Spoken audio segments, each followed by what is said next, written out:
Assalamualaikum! Ako si Henry Umaga Diaz. Hatid po namin sa inyong pinakamaiinit na balita at serbisyo para po sa mga kapamilya natin sa Middle East. At narito ang ulo ng mga balita. Mga taga-Leyte na empleyado sa Kuwait nag-aalala sa mga nabagyong kaanak na hindi pa rin makakontak hanggang ngayon. Agency nagbigay ng tulong.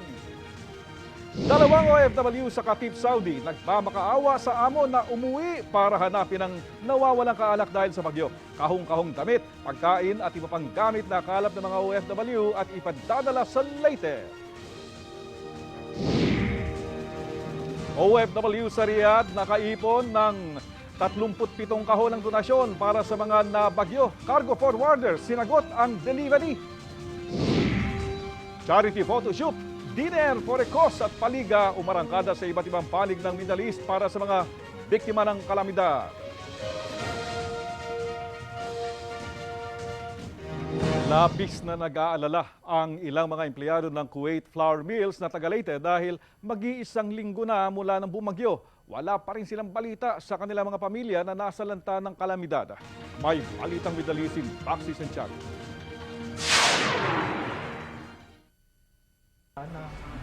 Hindi mapigilan ni Santos Habala ang maluha sa labis na pag-alala sa kanyang asawa at 3 anak sa Tanawan, Leyte na isang linggo nang walang balita sa kanila. Nakausap pa raw niya ang kanyang asawang si Alma nung kasagsagan ng bagyong Yolanda. Totoo lang ma'am, nakakatakot po talagang umuwi kasi hindi namin alam kung buhay pa sila o patay na sila. Kaya takot, kaba, hindi ko may paliwanag kung ano yung nararamdaman namin sa ngayon. Ang nasa isip ko na sana buhay pa sila. Tulad ni Santos, nakausap din ni Pablito Samson Jr. ang kanyang asawa na si Cecil nung araw ng bagyo kasama ang 3 anak nila. Malakas na daw yung hangin po. Nasa ilalim na sila ng lamisa. Tapos mga ilang oras na wala nang text, wala na pong signal. Nag-aalala naman si Rexon Boleche kung ano na ang nangyari sa kanyang mga magulang at mga kapatid. May mga relatives po ma'am ako, nandun sa Tacloban City po ma'am. Wala pa talaga po ma'am na parang kung tinitingnan ko sa mga survival na parang may database sila, wala po akong nakikita po ma'am ng mga relatives ko. Yun po ma'am. Kaya medyo mahirap din po, parang iwan ko, natatakot din ako kung anong posibleng mangyari sa kanila. Gusto sana nilang umuwi lahat sa Pilipinas. Ang problema, wala rin silang kapera-pera na pambili ng tiket. Kaya ang iba, nangutang na lang para makauwi tulad ni Ruel Sevilla. Buti nga, nakasurvive yung magulang ko, balita ko. Tapos yung ibang kamag-anak ko, maraming naman nawala. Mga bata, mga close sa akin. Kaya susugal ko lang muna ang trabaho ko, bahala na makabalik o hindi. Pauwi rin si Jerry Mabag para ilikas ang kanyang asawa at 2 anak mula sa Palo, Leyte. 2 taon na niyang hindi sila nakikita. Oo, buhay naman, pero hindi po sure kung hindi ko pa kasi nakausap eh. Siyempre hindi ko pa rin alam. Wala akong idea kung saan talaga. Nag-abot naman ng konting tulong pinansyal ang may-ari ng agency na nag-deploy sa kanila sa Kuwait. Sa kabila ng matinding pag-aalala, umaasa pa rin silang lahat na nakaligtas sa delubyo ang kanilang mga pamilya. Nagbabalita sa Middle East, Maxi Santiago, Kuwait.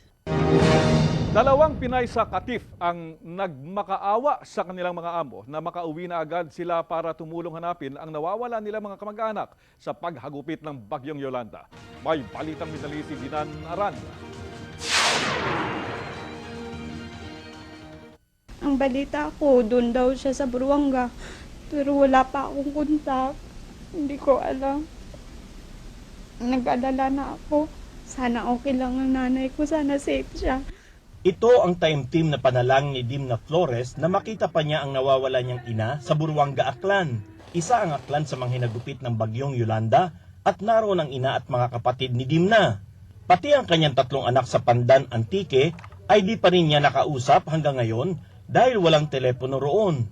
Pero may nagpasa sa kanyang FB account ng picture ng nagiba niyang bahay na pinaghirapan niyang buuin ng 3 taon.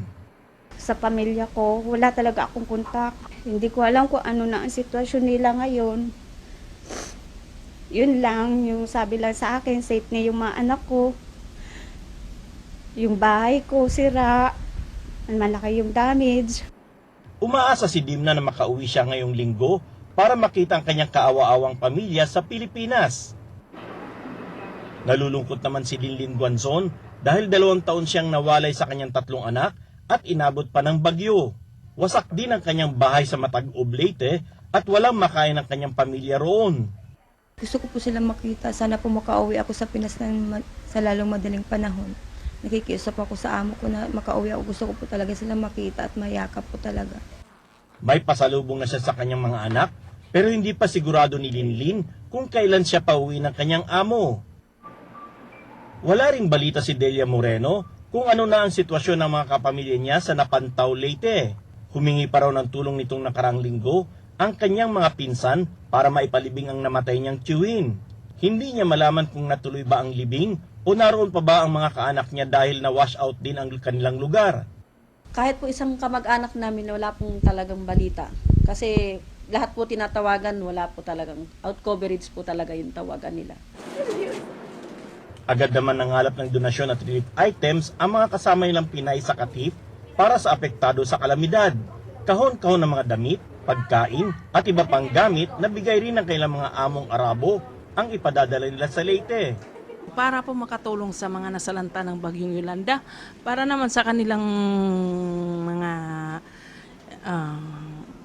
pangangailangan. Nagbabalita sa Middle East, Dinan Arana, Katif, Saudi Arabia. Sa Riyadh, 28 kahon ng donasyon agad ang naipon ng mga OFW sa loob lamang ng 2 araw. Sinagot ng cargo forwarder ang pagpapadala ng mga bagahe pero mas pinili ng mga organizers ng fund drive na ipadala ito sa non-governmental organization kesa sa gobyerno. May balitang Middle East si Roland Blanco.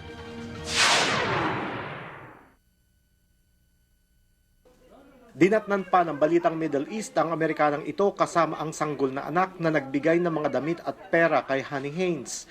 Si Haynes ay agad na nanawagan ng tulong sa mga kapwa residente sa isang western compound nang mapanood niya ang kalunos-lunos na sinapit ng mga biktima ng Super Typhoon Yolanda sa Central Visayas. Kumilos agad ang mga residente at mga empleyado ng compound para sa fund drive. Immediately then, the following day, everyone said, okay, we'll bring in some stuff. No matter what is there, as long that would really help them. Sa loob lamang ng 2 araw, nakaipon sila ng 28 kahon ng mga lumang damit, dilata at mga gamot. Nilibre ng Laguna Lakers cargo forwarder ang pagpapadala ng mga bagahe. Pero mas pinili ni Haynes na sagip kapamilya ipadala ang mga donasyong pera at gamit. Sa mga private entity din at non-governmental organization ipapadala ni Aldrin Concepcion anuman ang perang malilikom niya. Wala raw siyang tiwala kung dadaan pa sa gobyerno ng Pilipinas ang tulong. Especially sa nangyayari ngayon sa relief operation sa Tacloban at sa mga napinsalang lugar, napakabagal. Ang kasamahan ni Concepcion na Sudanese national ang unang nagbigay ng tulong. Nagulat ang ibang lahi sa matinding pinsala na dulot ng super typhoon. Kalakip raw ng kanyang maliit na tulong ang dasal na makabangon agad ang mga biktima. Nagbabalita sa Middle East, Roland Blanco, Riyadh. Hindi lamang po donasyon sa mga nabagyo ang tulong ni Saudi Prince Talal bin Abdulaziz Al Saud. Pupunta rin siya sa Pilipinas sa Enero para magtayo ng bangko para sa mga mahihirap. May balitang Middle East si Jaria Alamagda.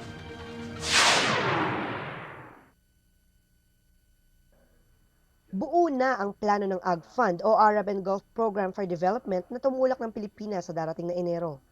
Sa eksklusibong panayam ng balitang Middle East kay Prince Talal bin Abdulaziz Al Saud sa wikang Arabic, pinuri niya ang mga Pilipinong manggagawa.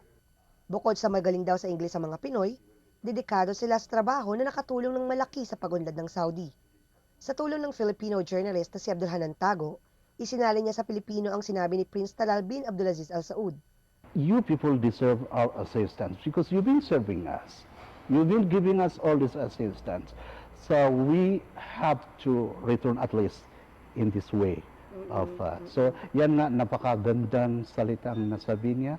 which is very meaningful. Kaya para maibalik ang kontribusyon ng mga Pinoy sa kaunlaran ng Saudi, itatayo nila ang AgFund Microfinancing Bank para sa mahihirap na kababayan sa mga probinsya. It is based on a Nobel Prize winner from Bangladesh, is Yunus, Dr. Yunus. So siya ang bumuo ng idea.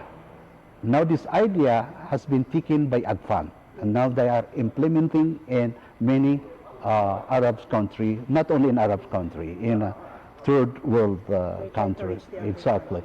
But itong personal interest of His Royal Highness to our country and to our people, it is really very amazing. Paglilinaw pa ni Dr. Abdulhanan Tago, isang Filipino journalist, makikipagkonsultasyon sila sa Land Bank para sa itatayong bangko na magbibigay ng serbisyo sa mga kapuspalad gaya ng microcredit, microfinancing, savings at insurance.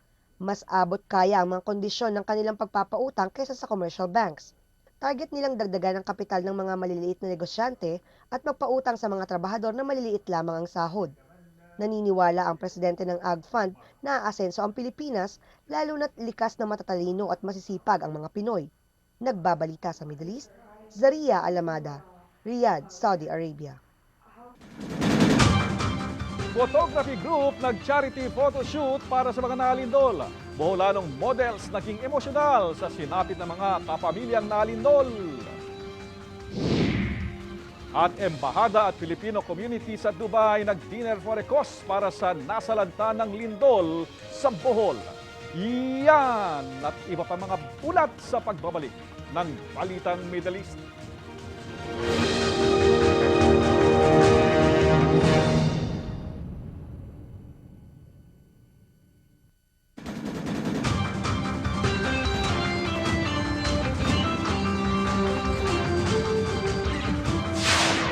Nag-fundraising ang Riyadh Creative Artists Fashion Photography Group para sa mga kababayang nalindol sa Bohol sa kanilang photoshoot.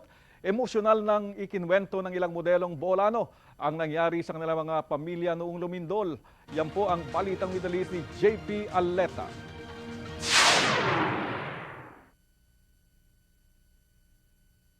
Sabayan ang mga click ng mga kamera ng mga Pinoy photographers dito sa Riyadh. Kanya-kanyang kuha at peg. Masayang nagkakasama-sama. Una, nag-shoot muna kami. No? We decide na in a small things na makatulong man lang. Magagandang litrato para sa magandang hangarin ang matulungan ang mga nasalanta ng lindol sa Bohol. Pinaunahan ito ng Riyadh Creative Artists Fashion Photography Group. It's a group na combined lahat ng artists in one group. Kaya naman buo ang suporta ng mga Pinoy photographers at modelo sa charity photo shoot. Sumali ako rito dahil maganda yung pakay nila at ang shoot for a cause nito ay para mapunta doon sa mga nabiktima sa lindol sa Bohol. Excited ako nung nalaman ko mayroong photoshoot pero mas naging excited ako nung nalaman ko yung beneficiary para sa mga nasalanta sa Bohol. Naging emosyonal ang ilang modelo na tubong Bohol nang ikinuwento ang nangyari sa mga pamilya at kamag-anak na tinamaan ng lindol. Yung family ko po ang affected at some of my relatives ay namatay din po sa lindol. I feel helpless po kasi parang ang layo-layo ko sa family ko pero hindi ko ma'am nagawang matulungan sila personally. Nakalikom ng 1,400 Saudi riyals o humigit kumulang 16,000 pesos ang charity photo shoot na direktang ibibigay sa Bangon Bohol Movement para sa rehabilitasyon at tulong sa mga nasalanta ng lindol sa Bohol. Nagbabalita sa Middle East, JP Aleta, Riyadh, Saudi Arabia. Busog na, nakatulong pa. Yan ang dinner for a cause na sinagawa ng mga Filipino community sa Dubai para sa nalindol sa Bohol. May Balitang Middle East si Michael Matibag.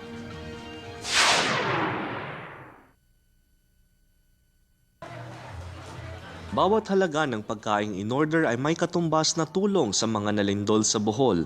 At habang nagdi-dinner, may stand-up comedians para i-entertain ang mga diner.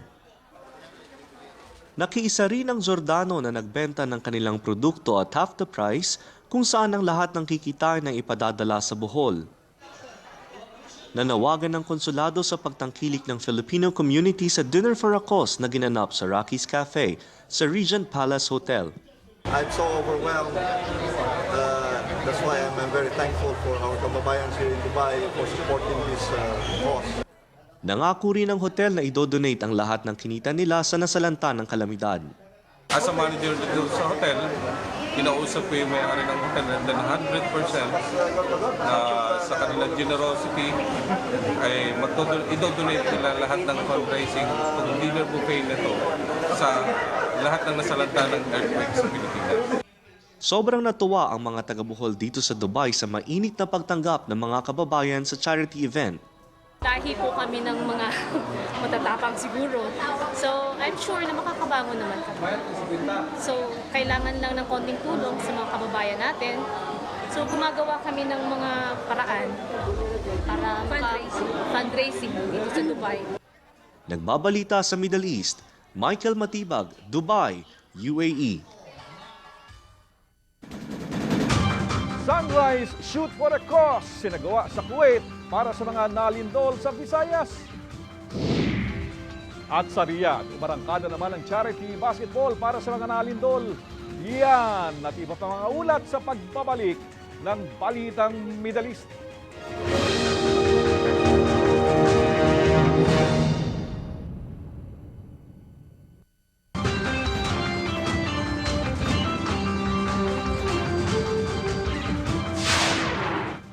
Sa pagpapatuloy po ng ating pulso ng OFW, ang question of the week. Sa pananalasa po ng Super Typhoon Yolanda na tuturing na isa sa pinakamatindi sa buong mundo, lindol sa Bohol at Cebu at iba pang kalamidad sa Pilipinas, ano po ang inyong panalangin para sa ating mga kababayan, sa gobyerno at sa ating bansa? Narito ang iba pang sagot ng ating mga ka-FB. Sabi po ni Frankie Bautista Likayan, Be Strong Philippines, kaya natin yan. Sa tulong ng ating Diyos, Napoles, ito na yung resulta ng mga pinagagawa mo sa mga kababayan mo. Buti at nakakatulog ka pa ng mahimbing sa gabi. Panalangin ni Marvin Enalpe, maliwanagan nawa lahat ng politiko na itigil ng pagnanakaw sa kaban ng bayan na matuto na ang mga Pilipino na mamili ng hihirangin nilang tunay na lider para sa darating na panahon ay di na maulit ang delubyong ito gawa ng pabaya at sakim ng gobyerno. Naway maging aral ito sa lahat at matutong bumangon. Para kay Vinage Tabugan, sa ating mga kababayan, patuloy lang po ang buhay, never give up. Walang problemang hindi kakayanin kung sama-sama sa government natin sana magising na kayo. Kahit saan bansa man tayo ngayon, sa bayang Pilipinas pa rin ang uuwian po natin. Thanks BME, God bless the Philippines. Dasal ni Norman B. Pareño, huwag mawalan ng pag-asa ang mga kababayan natin. Lahat ng pagsubok binigay ng Diyos para maging matatag tayo at iparamdam sa iba nating kababayan na mga politiko magbago na. Tigilan na ang korupsyon at bangayan. Magkaisa na tayong lahat ng mga Pilipino para sa ikauunlad ng ating bansa. Dasal po ni Jason Patino Garcia, Panginoon, naway mangibabaw sa puso ng bawat isang kabutihan at pagtutulungan sa Pilipinas. Naway alisin ang mga bagay na hindi mabuti sa puso at isip ng bawat isa. Pati para maging matagumpay muli ang pagkakaisa at tulungan ng manumbalik ang dating bayang nawasak ng kalamidad. God bless, Balitang Middle East at sa kawork ko sa Todhia Arbale Farm sa Alcarge, KSA. Umaasa naman si Marcelino Villar na magbago na ang mga nananamantala sa kaban ng bayan. Huwag na silang magnakaw. Hiling po naman ni Nympha Roses Luat, Lord, marami ka ng pagsubok na ginawa sa ating bansang Pilipinas. Sana po, tapusin mo na ang pagsubok mo. Sa mga politiko, gawin nyo ang dapat at tapat na paglilingkod sa ating bayan, maging matatag at sikapin na makabangon.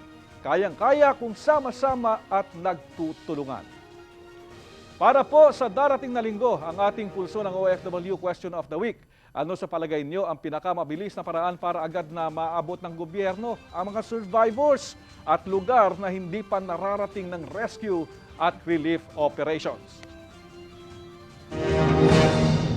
Doon po naman sa Kuwait, tulong sa pagbangon ng mga kababayan na niyanig ng matinding paglilindol sa kabisayaan. Yan po ang liwanag na hatid ng light bender samahan ng Pinoy photographer sa Kuwait sa kanilang sunrise photo shoot for a cause. Yan po ang balitang Middle East ni Katrina Pereira.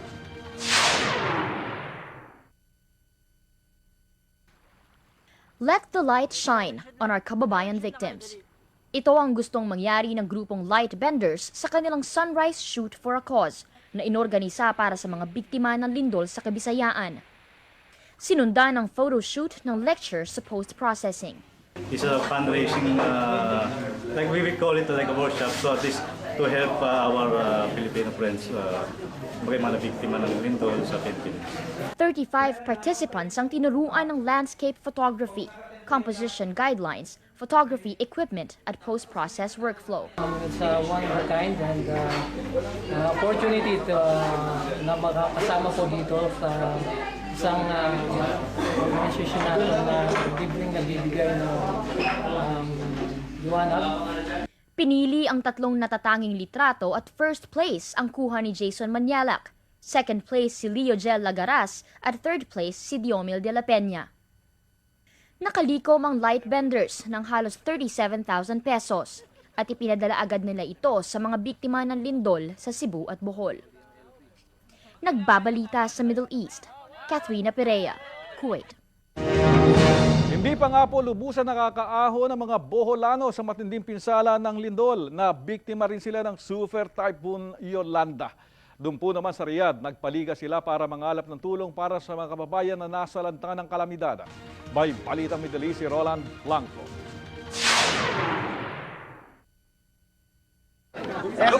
Kasama ang Saudi Arabian mining team o Maaden na sumali sa Saudi Airline Catering Company Basketball Tournament nagsimula noong nakaraang linggo kabilang ang 5 pang kuponan. Ang pagsisimula ng laro ay hudyat din ng pagkalap ng tulong ng organizer para sa mga biktima ng lindol sa Bohol at Cebu. It's about time that the Filipinos can contribute something. Pwede po natin ibigay anything that we have it in here. Bukod sa mga Pilipino, sumali rin ang mga dayuhang basketballista na nag-ambag ng donasyon. Buo rin ang suporta ng Saudi official ng kumpanya sa charity basketball. All the Philippine staff here, they are talking about this issue and they are willing to support them. Ang tulong ay nagmula sa organizer, mga player at mga manonood. Hindi pa man nakakaipon ng sapat na maipadala sa Philippine National Red Cross, kailangan ng doblehin ang sigasig para madagdagan ang donasyon dahil sa tuloy-tuloy na trahedyang humahambalos sa Pilipinas. Basketball man o ballroom dancing, mga simpleng aktibidad na nagkakaroon ng mas malalim na kahulugan dahil sa pagbibigay ng tulong sa mga nangangailangan. Nagbabalita sa Middle East, Roland Blanco, Riyadh. Dito po nagtatapos ang isa na namang edisyon ng mga balita at serbisyo para po sa mga kababayan natin sa gitnang silangan.